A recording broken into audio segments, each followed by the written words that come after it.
It's done. Samsung quit the workarounds in the attempts to restart production of its Galaxy Note 7 smartphone. Now, since early September, when reports that some of the devices were heating up and actually catching fire, the company has offered replacements, dealt with a tarnished reputation, and at first tried to just temporarily halt production. Now it's just throwing in the towel. So joining us now to break it all down is Lisa Edichico. She's a tech writer at Time. And Lisa, I got to say, Samsung is one of the biggest companies in the world, biggest in South Korea. $18 billion worth of market cap wiped off its shares. How can Samsung recover from this particular debacle, and where do you see this phone business going?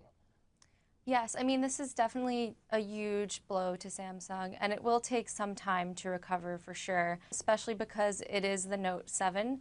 We're talking about a flagship device here, not a phone that's targeted at specific audiences and specific markets.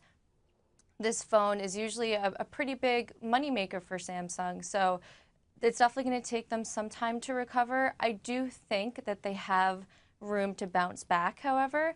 This is only, I mean, even though it is one of their more popular phones, it is only one model. So I think for them, what's going to be crucial is making sure that they really, really get the next one right. People are going to be looking forward to the Galaxy S8, which usually Samsung releases its new Galaxy S phones in the early spring. So we're only a few months away from that, which means Samsung only has a few months to really see what went wrong with the Note 7 and make sure that it gets back on track by the time it releases its flagship model within the next few months. Well, you know, you bring up an interesting point because I see more folks out there, and this is just anecdotally, more people having those Galaxy S7s and S7 Edges than the Note itself. So maybe it's not as big of a deal because it's not their flagship. I mean, they sell more of those S7s and S7 Edges right now, right? Yes, so the Galaxy S7 and the S7 Edge is really the direct competitor to Apple's iPhone. That's their flagship model. That's where you usually see them introducing new technologies first, like their curved screen and that kind of thing. But this particular line, the Note line, is really important to Samsung because they were crucial in bringing the larger screened phone trend into the US. All right, so Lisa, I mean, it's safe to say that Samsung's image or strategy for all of its other products kind of revolves around the phones. We know Samsung more for the phones, maybe you could argue televisions. But how will this impact sales of all of its other products? Is there going to be a halo effect to this particular issue? Well, it will certainly be a little bit difficult. Samsung does build its other devices around the success of its smartphones. Its new virtual reality viewer, for example, the new Gear VR, is made to only work with Samsung's own phones, and specifically, they really wanted to make sure that it worked with the Note 7. So you have products like their new fitness tracker, their new fitness earbuds, their wireless earbuds that launched recently, their new virtual reality viewer.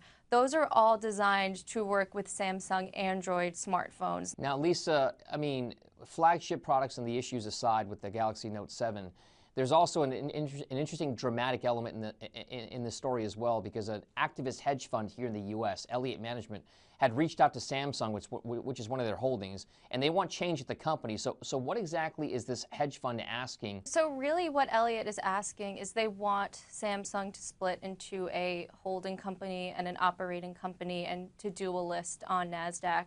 And there are a couple of benefits there to be seen. It simplifies the structure, and with a company like Samsung that spans across so many different products, you have televisions, you have phones, you have other consumer products, displays, semiconductors. There's so much going on there that the simpler structure might make sense. And it also would give international investors more access to Samsung's core electronics business as well, which could help them trade higher, which at a time like this when they are in trouble, that could be appealing. But I don't know if it's really time for a change just yet. I mean, clearly this whole issue with the Note 7 has been troubling for the company, and we've seen that just in their valuation being cut. We're already seeing some consequences from that. But I think I don't know if that's necessarily enough to prompt them to change their company and the company structure. I mean, you have to remember at the same time, this is only one product. So, I mean, I think that we still need to wait a while and see how this plays out. Oh, definitely a lot of moving parts here for sure. We'll have to watch that Samsung story and see how it develops in the coming weeks. Lisa Edichico, thank you so much for joining us. That's Lisa Edichico. She's a tech writer for Time. And thanks for watching. I'm Dominic Chu. Have a great day.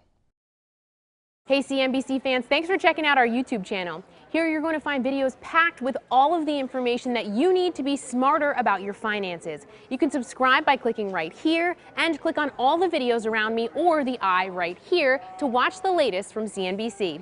Thanks for watching.